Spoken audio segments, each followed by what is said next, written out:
바디 영역을 보겠습니다. 자, 바디 영역은 지금 3단 구조예요. 네, 접어서 보여줄게.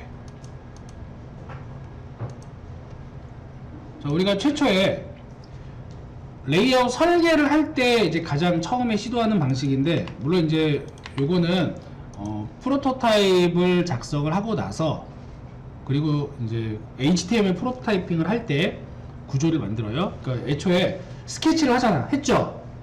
그죠? 스케치를 한 다음에 스케치에서 내가 커다란 영역을 이렇게 만들고, 여기에다가 헤더 영역을 만들고, 그 다음에 컨텐츠 영역 그대로 이렇게 잡고 푸터 영역을 만들 거야. 보통 이렇게 잡고 들어간단 말이야. 물론 이 안으로 들어가면 여기에 로고가 있을 것이고, 이런 식으로. 그 다음에 내비게이션이 이렇게 있을 수 있고, 컨텐츠 영역도 이미지 슬라이드 영역이 따로 있겠죠. 여기 이미지 슬라이드 따로 하나 만들고, 뭐 그 다음에 컨텐츠가 들어가는 이러한 네모 박스, 이미지 배너 같은 것도 이렇게 만들어 놓고 어쩌고저쩌고 할 거 아니야. 푸터에도 뭔가 이렇게 들어가겠죠? 그죠? 그랬을 때 가장 중요한 건 뭐냐면, 커다란 틀을 먼저 만들어주는 게 제일 중요해요. 큰 틀. 무조건 레이아웃을 짤 때는 큰 틀을 먼저 만들어주고, 그 큰 틀 안에서 하나둘 덩어리로 만들어줘. 다시 그 덩어리 안에서 또 다른 덩어리로 만들어요. 이런 식으로 세부적으로 안쪽으로 파고 들어가야 돼. 그래야지 짜임새 있는 레이아웃이 만들어집니다. 자, 그렇다면 지금 이 구조는 뭐냐면 전통적인 3단 구조예요. 그래서 미리 주석으로 헤더 영역 만들어 놨고, 컨텐츠 영역 만들어 놨고, 푸터 영역 만들어 놨죠.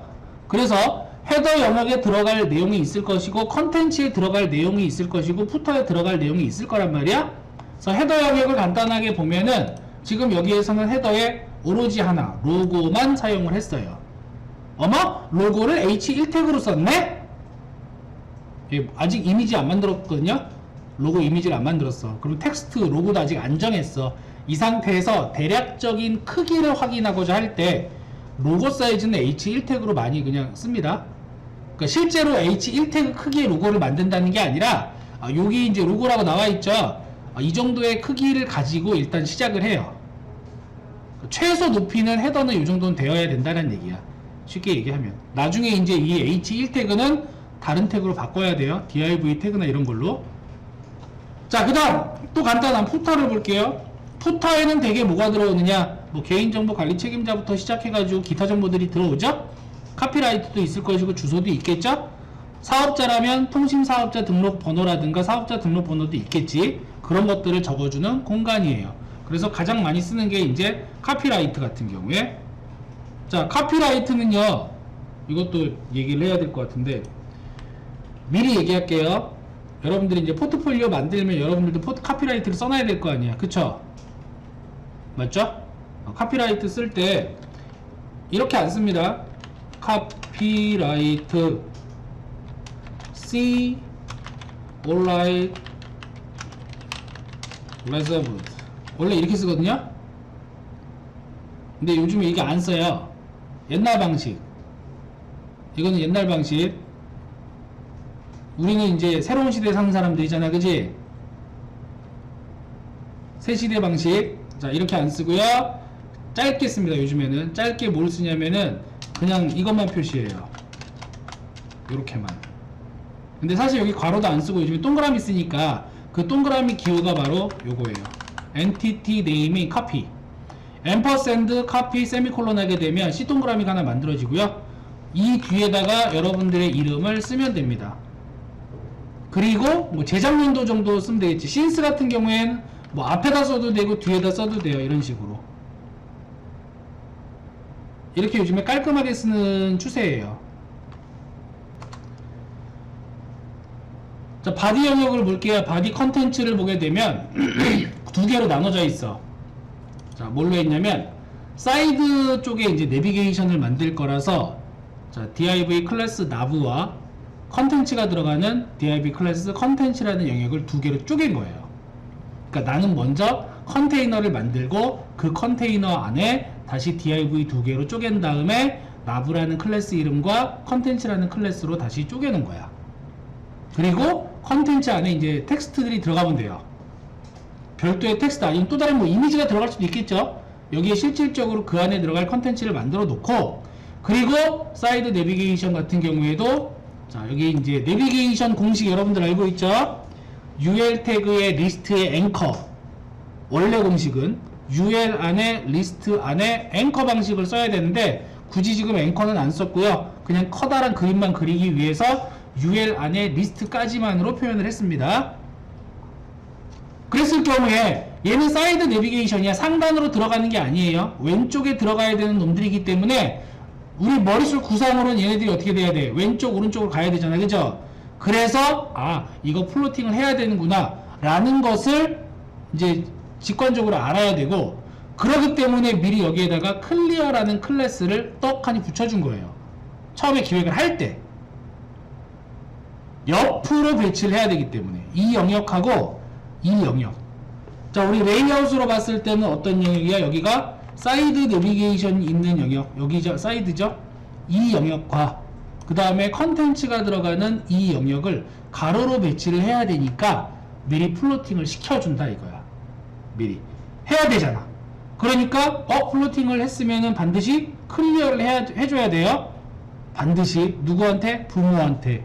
그래서 플로팅을 시킬 거니까 부모한테 미리 클리어를 이렇게 딱 걸어주는 거야. 만들지 않았어도 미리 써줍니다. 미리 써주고 나서 자, 이제 CSS를 작성을 합니다. 자, 모든 선택자에 대해서 마진 제로, 패딩 제로, 공간을 없애주고요. 이거 공간을 안 없애면 어떻게 된다 그랬지? 여기 떠요. 얘네들이 옆에도 떠. 자, 뭔 얘기냐면 실제로 여기를 주석 처리를 해보면 그냥 줄을 통째로 조절해 볼게요. 이렇게 떠버린다고. 여기하고 여기가 빈 공간 보이죠? 여기 딴 거보다 이거 보시면 돼요. 여기 빈 공간, 여기 빈 공간. 이게 생겨버린다고. 이게 이 빈 공간 때문에 픽셀 수가 안 맞게 돼. 내가 계산한 거하고. 여기 빈 공간, 여기 빈 공간. 그래서 이런 것들을 정확하게 딱 요 자리에 딱 맞춰줘야 돼. 틈이 없이. 자, 확대. 여기서부터 여기까지. 여기서부터 여기까지. 이거를 딱 맞춰줘야 됩니다. 이걸 맞추는 게 뭐라고요? 마진 제로, 패딩 제로예요. 그래야지만 얘가 틈 없이 정확하게 맞아떨어져요. 딱 초기화의 필요성. 그리고 내가 원하는 너비하고 높이를 그대로 유지해야 되니까 아예 미리 여기다가 박스 사이즈가 보더 박스로 그냥 써놓은 거죠. 귀찮으니까. 또한 리스트에 대해서 리스트 스타일 none이라고 해서 미리 점을 없애버렸어요. UL 태그 안에 리스트는 앞에 점이 붙잖아. 그죠? 그 점을 없애기 위해서 리스트에 스타일 none이라고 이렇게 써놨고요. 헤더랑 푸터는 동일한 형태로 지금 만들 거기 때문에 미리 헤더 클래스와 푸터 클래스는 배경색 깜장으로 했고 글자색은 하얀색으로 했고 패딩을 20픽셀 주어서 위, 아래, 좌우 20픽셀의 여백을 만들어 준 겁니다. 확장이 되도록. 자, 이제 컨테이너 안에 있는 나브랑 컨테이너 안에 있는 컨텐츠를 쪼갤 거예요. 이제 배분을 할 건데 이 배분을 어떻게 하냐면 1대3의 배분을 하는 거야. 비율을. 여보세요? 1대3이야. 1대3이란 얘기는 이 영역 전체를 몇 칸으로 나눠서 4칸으로 나누어서 그 중에 한 칸을 사이드로 쓰고 나머지 3칸은 전체를 쓰겠다는 얘기야. 이해되죠? 그러면 전체 4칸이니까 한 칸당 몇 프로? 25%. 그래서 나브는 너비를 퍼센트 25%로 잡고 나머지 100에서 25% 빼면 75% 남죠. 컨텐츠는 75%로 딱 잡았습니다. 물론 이렇게 한다고 해서 실제로 얘 25% 쓰고 얘 75% 썼으니까 옆으로 가겠지? 천만의 말씀?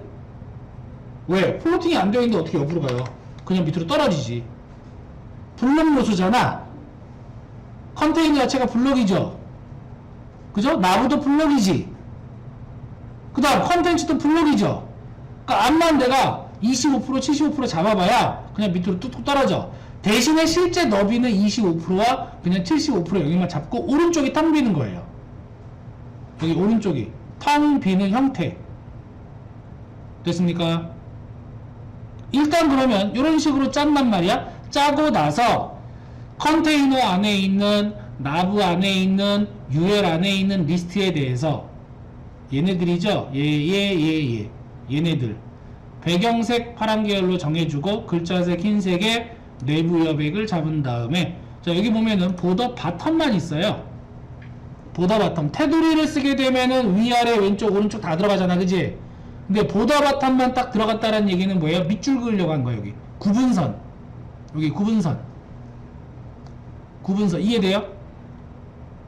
구분선 만들려고 지금 보더 바텀 준 거예요. 물론 이렇게 줬을 경우에 지금 눈에 보일지 안 보일지 모르겠지만 여기도 들어갑니다. 메뉴 4번에 맨 밑에도 들어가요. 이 자리에도 보더 바텀 들어가요. 오케이? 얘하고 여기 들어간 것처럼. 그래서 이때는 맨 마지막에 있는 선은 또 따로 빼줘야 돼. 실제로 만들 때는. 근데 그건 일단 그냥 부분선 넣으려고 한 거고요. 자, 얘하고 이제 가로를 배치해야 되지? 그러니까 어떻게 한 거야? 나부하고 컨텐츠에 대해서 자, 뭐 하겠다? 나는 둘 다 플로팅을 걸어주게 되면 예쁘게 얘네들이 가로 배치가 된다라고 하는 내용이에요. 가로 배치가 된다. 당연히 패딩 10픽셀 줬으니까 각각 내부에 10픽셀 여백 갖고 얘도 10픽셀 여백을 가져서 좀 여유가 조금 있어 보이는 것일 뿐이에요. 그러면 이렇게 했을 때 컨테이너는 실제로 부모로서의 높이를 못 갖는단 말이지. 높이를 못 가지니까 이제 뭐 만들어주자? 클리어 픽스를 만들어서 저장을 해주자. 그래서 클리어 애프터 컨텐츠 없고 디스플레이 블럭의 클리어 포스 외우라고 했던 거. 반드시 블럭 아니어도 돼요. 그냥 이거 테이블로 써도 돼요. 사실상 상관없습니다. 근데 뭐 테이블보다 블럭이 조금 더 익숙하니까 블럭으로 이렇게 써주는 것이다. 자, 다음으로 이제 효과 주기려고 커서를 올리면 마우스 커서가 들어가면 이걸 이제 호버 기능이라고 하죠. 마우스가 호버되면 색깔이 바뀌게, 배경색이 바뀌게. 그래서 컨테이너 안에 있는 나브 UL 리스트에 호버 마우스 커서가 들어가면 올라가면 배경 색상을 자 여기 보라색 계열로 바꿔주세요 라는 커다란 틀의 레이아웃이 만들어집니다. 되게 쉽죠? 정말 간단하게 만들 수 있는 프로토타이핑 기법이에요. 이런 형태가 이제 이거 만들었으니까 이 안에다 컨텐츠를 집어넣을 때는 다시 큰 영역부터 하나 차곡차곡 쌓아서 넣어주면 돼요. 그래서 영역 잡고 그 다음에 배경색도 넣어주고 하면서 영역 확인해 나가면서 작업을 하면 됩니다.